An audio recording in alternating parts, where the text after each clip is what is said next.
अब उसको कंट्रोल करना है कि अब वो सीख गया है, अब वो कर रहा है। अब यहाँ सबसे ज़्यादा होता है आपको कंट्रोल करना। नहीं तो मैं हर बार एक चीज़ बताता हूँ, टीम डेवलप करना मतलब शेर की सवारी करना। अगर आपकी सवारी चूक गई, वही शेर आपको खा जाएगा। मतलब कि अगर आपने अच्छी टीम डेवलप की, उसको कंट्रोल नहीं किया ना, तो वही टीम आपका सबसे बड़ा नुकसान करेगी। तो आपको कंट्रोल करना बहुत ज़रूरी है। तो कैसे कंट्रोल करेंगे उसको? प्रोसेस क्या है? सबसे पहला, हायरिंग प्रोसेस स्ट्रॉन्ग बनाओ कि अच्छा बंदा ही आपके वहाँ आए। कैरेक्टर लेस बंदा आना नहीं चाहिए। कैरेक्टर लेस दैट मीन कि खाली फीमेल के मामले में नहीं, चोरी चकारी के मामले में, पॉलिटिक्स करने के मामले में, नेगेटिव करने के मामले में, कल्चर खराब करने के मामले में, ऐसा कोई भी बंदा आपके वहाँ आना ही नहीं चाहिए। आपको अपनी हायरिंग को इतना स्ट्रॉन्ग बना देना है, राइट? पहला। दूसरा, रूल्स रेगुलेशन कंपनी के सारे डेवलप कर लो। जितने भी तरीके के आप अपने वहां पे रूल्स पॉलिसीज डेवलप करें, वो सारी चीजें आप डेवलप कर लो डिटेल में। कि आपको पता हो, किसी भी बड़ी कंपनी में आप जाओगे तो आपको हैंडबुक मिलता है। पता है हैंडबुक का मतलब? आपको कंपनी की जितनी पॉलिसीज होती है ना, वो डिटेल्स में मिलती है कि भाई ड्रेसिंग की पॉलिसी क्या है, टाइमिंग की पॉलिसी क्या है, लिविंग की पॉलिसी क्या है, आपको छुट्टी चाहिए तो उसकी पॉलिसी क्या है, आपको XYZ एवरीथिंग आपको उसमें वो मेंशन कर दिया था डिटेल में कि अगर आपने ये किया तो उसका पनिशमेंट क्या होगा, आपने ये किया तो उसका पनिशमेंट क्या होगा। ये सारी चीजें उसमें डिटेल होती है। तो आपको अपनी कंपनी के रूल्स और पॉलिसी डेवलप कर लेनी है। देन ये सबसे ज्यादा इंपॉर्टेंट है, sign agreement, NCA, non competition agreement. कि अगर आपको मैं सिखा रहा हूं, आप मेरी कंपनी में डेवलप हो रहे हो, आपको सारी चीजें बताई जा रही है, तो अगर फ्यूचर में आप हमारी कंपनी को छोड़ते हो तो आप हमारे कंपटीशन को 1 साल तक ज्वाइन नहीं कर सकते हो। आप हमारे जैसा बिजनेस आने वाले 1 साल तक डायरेक्टली या इनडायरेक्टली नहीं शुरू कर सकते हो। आप किसी भी कंपनी में डायरेक्टली या इनडायरेक्टली पार्टनरशिप नहीं ले सकते हो हमारे कंपटीशन के वहाँ। आप सब लोगों ने जो पॉलिसी साइन की है ना, वो सारी पॉलिसी में ये मेंशन है।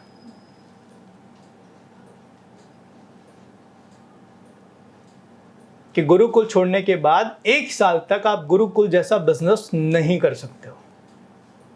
हालांकि हम आपको एक अपॉर्चुनिटी देते हैं कि आप मिलकर शुरू करो, हमें इन्फॉर्म करो और साथ में मिलकर शुरू करें। अगर कोई आपके दिमाग में कोई बिजनेस का प्लान आया है, बट आप ये सोचो कि भाई यहाँ से सीख लिया, अब चलो खुद का शुरू करते हैं, तो आपको जेल में जाना पड़ेगा। हाँ, जेल में बिजनेस हम वो भी चालू करेंगे। Gurukul jail service, Gurukul jail service.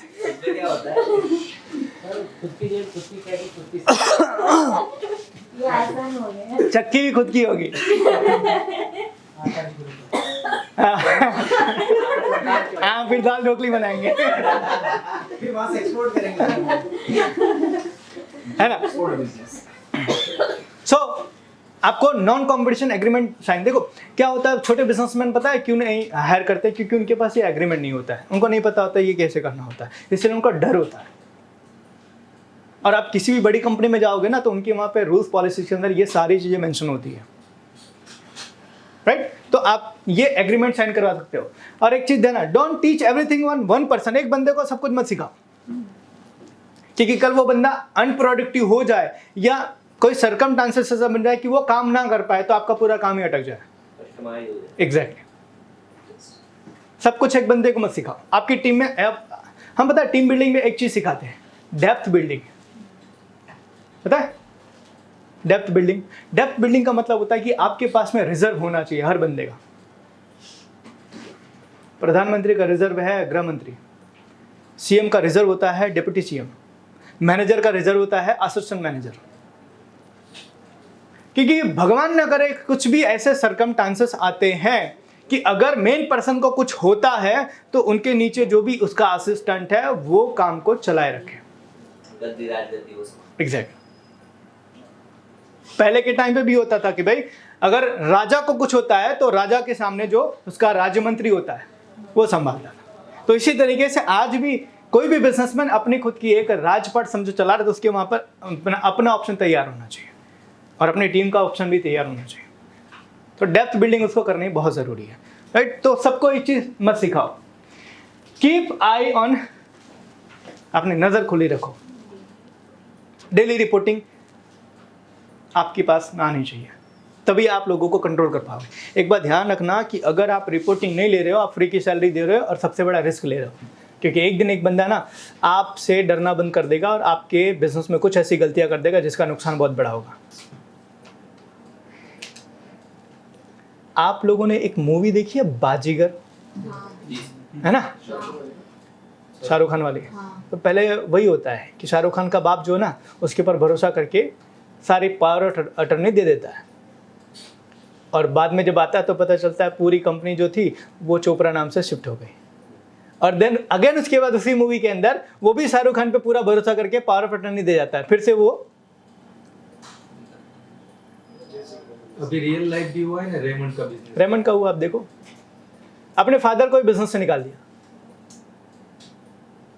अपने फादर को ही अपने बिजनेस से निकाल दिया। तो इसीलिए बहुत ज़रूरी है कि आपको अपनी आई को ऑन रखना है। आपको छूट देनी है लेकिन गलतियां करने की नहीं, जिससे आपकी कंपनी का नुकसान हो। और इसीलिए पॉलिसीज बनती है, इसीलिए रूल्स बनते हैं, इसीलिए कंपनी के एक्ट बनते हैं। आप लोग देखो ना, जब कंपनी के एक्ट पढ़ोगे ना तो उसमें बहुत सारे ऐसे रूल्स होते हैं कि आपकी कंपनी अगर इस एक्ट में रजिस्टर्ड हुई है तो डायरेक्टली इनडायरेक्टली वो रूल आपके लिए लागू होता ही है। आज मानो आज हम प्राइवेट लिमिटेड कंपनी चला रहे हैं ना, तो एज अ डायरेक्टर हमारे DIN नंबर है, DIN, डायरेक्टर आइडेंटिफिकेशन नंबर, ये मेरा और किरण सर का है। तो पता है हम फ्यूचर में कुछ भी करेंगे ना, वो नंबर डालेंगे ना तो हमारी पूरी इंफॉर्मेशन मिल जाएगी। तो ये सारे, अभी मानो कि प्रॉपराइटरशिप है या पार्टनरशिप है, उसको आज चालू किया कल बंद कर सकते हैं। प्राइवेट लिमिटेड को बंद करने में 6 महीने जाते हैं। प्राइवेट लिमिटेड कंपनी को ही बंद करने में 6 महीने का पूरा प्रोसेस लगता है, क्योंकि वो पूरी की पूरी गवर्नमेंट से रेगुलेटेड होती है। तो इसीलिए आपको अपना आई ऑन रखना है, आपको डेली रिपोर्टिंग लेनी है ताकि कोई भी मिस्टेक्स ना हो। And then be a situational leader, hard and soft. जैसे मैंने सेशन में पहले ही बताया, जहाँ पर ज़रूरत है हार्ड बनो, जहाँ ज़रूरत है वहाँ पे सॉफ्ट बनो। लेकिन आपको एक नहीं कि मतलब पूरा हार्ड बन जाओ या पूरा सॉफ्ट बन जाओ। पूरा हार्ड बनोगे कोई नज़दीक नहीं आएगा, पूरा सॉफ्ट बनोगे सब लोग सिर पे चढ़ जाएंगे। तो आपको मेंटेन करना है अपनी लीडरशिप को।